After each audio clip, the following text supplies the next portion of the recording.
guys, welcome back to my channel, or welcome to my channel. If you are new, my name is Nastasia, and this is just what my hair is going to be today. Today we are talking about ways that I have lowered my standards in the past with boys, and how you can avoid this trap as well. Basically, don't make the same mistakes that I have, is what we're saying here. No, I'm not going to name names. That's not what I'm doing. So if any of you are my exes, don't fret. You will not be named in this video. But I am going to discuss a couple things that, like, they are red flags, and they're more of the simple things, and so, like, a lot of people don't talk about them because they act like it's not a big deal when it is a big deal. So that's what we're talking about today. So we're not going to be talking about, like, if he's hitting you, you're lowering your standards, because yes, but that is for a completely different video and a more serious video. This is just, like, little things that do matter, and I'm here to tell you they do matter. And if he is falling short of any of your standards in this area, don't just let him slide, okay? Because I did learn from me. So before I get into it, if you end up liking this video, please give it a big thumbs up, and don't forget to subscribe to my channel so you never miss out a video every time I post. And my Instagram is right here. I'm just gonna take my hair down because I literally can't with this viewfinder right now. Instagram is here. I post pretty regularly, and I'm usually on my story giving Instagram shout outs to my favorite feeds, and also daily devotionals, so yeah, go check me out there. Why am I like this? Okay, and by the way, these are from me. These are my standards that I lowered, and I shouldn't have, and I'm not doing it again. And so take this what you will. If these aren't your standards, then they aren't, okay. Do I think they should be? I do, because they wouldn't be my standards if I didn't think they were important. But you take from this what you will. So number one is if he does not open the door for you. I'm talking door to the restaurant, I'm talking door out of the restaurant, door to the car, door getting out of the car. He should be opening doors for you. Not because you aren't capable of doing so, okay? I know the whole, well, I don't need a man to do it. Okay, no, you don't need one. But wouldn't it be nice, like, if you just didn't have to open your own door, because that's a sign of respect that they're giving you? And, like, I do not believe chivalry is dead. Chivalry is very much alive. It's just in a few specific men in the world. But, like, you should wait for that, you know? And I guess if it's not a big deal to you, it's not. But, like, I've literally never dated a guy that opened all the doors for me. Like, maybe if I was lucky, opened the restaurant door. But, like, no, I'm not actually lowering that standard again, because it is important to me, and I think it does show a form of respect and a form of, like, you are important. Second thing is if he doesn't come to the door. So I guess we're covering all the first date here things.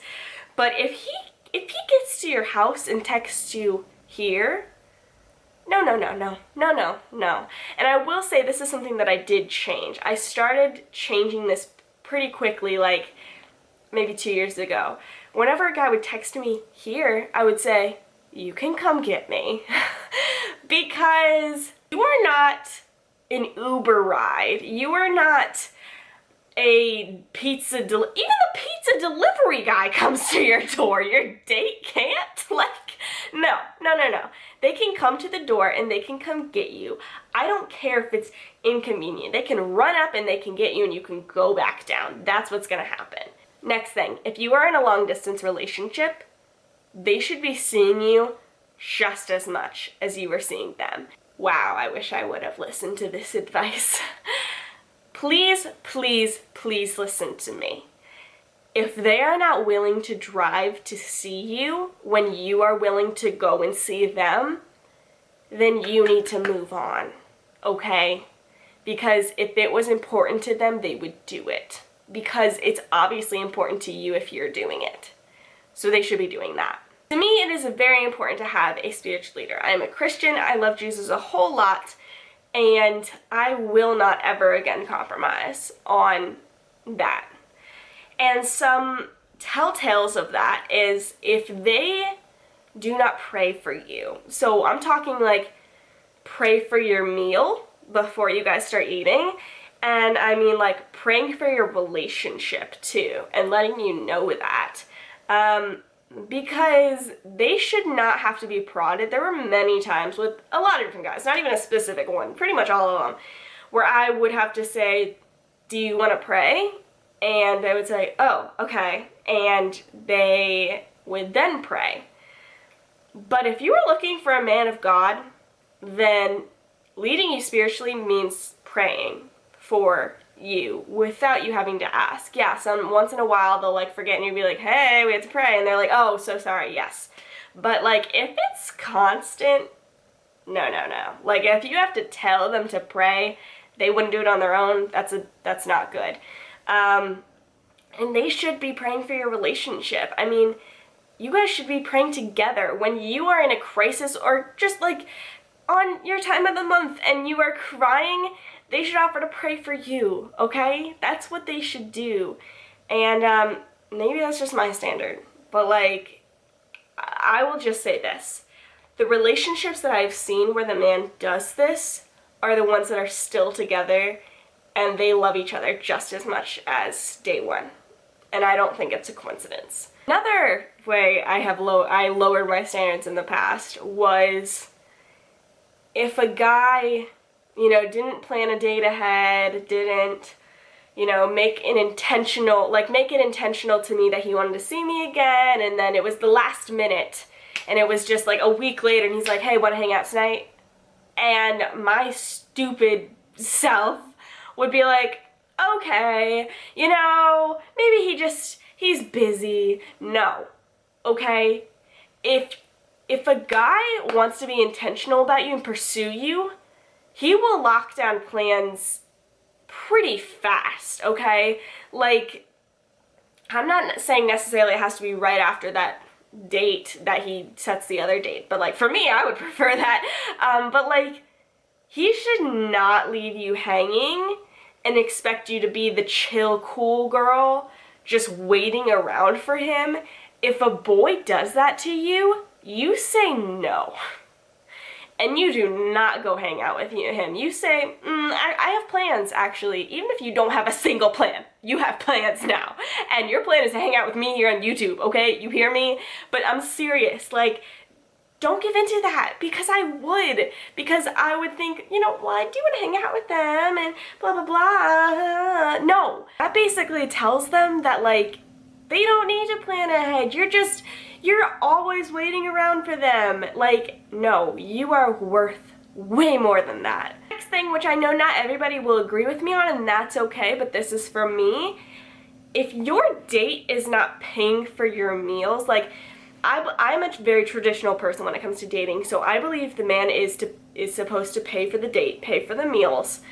You know, in marriage, I think it's a little bit different, especially when you guys are kind of, you know, sharing money and all that.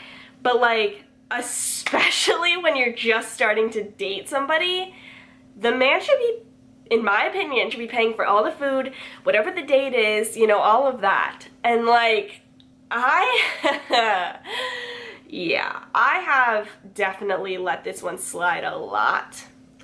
Mostly because of the fact that I didn't want to seem like arrogant or something, and maybe you guys think I am, and I don't really care.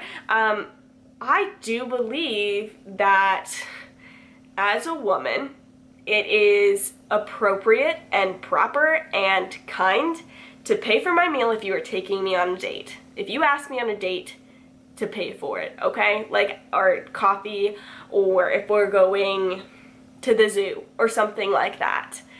I can't tell you how many times I've been in an awkward situation where I have been like behind the guy ordering food or something or going somewhere, and he pays for his and walks away, and I'm like, cool, I didn't bring my wallet. Like, which I guess is stupid of me, I should always be prepared, and I was after that, but like, in my opinion, for me, I don't want to settle on that again. I don't. I want to at least call it out and be like, oh, are you not paying for my dinner? Because at least beginning, like starting out, I am definitely worth that. If a man is pursuing me, it means emotionally, it means pursuing me, you know, spiritually, it means pursuing me financially too. That doesn't mean I'm a gold digger, that doesn't mean I'm trying to get gifts. That's like the bottom of my love languages. But I feel like it shows a lot of respect when a man comes prepared to pay for your meal because he knows you're worth that. And the last thing I'm going to talk about is a little bit deeper compared to the other ones. But if you feel like you have to hold yourself back in any way and be less of who you are, no. No, no, no. Never again compromise that standard. Like, literally ever again, okay? The biggest lie the enemy tries to tell me is that I care too much and that is my downfall. That I can love people too hard. That is the worst thing about me, that I should be less.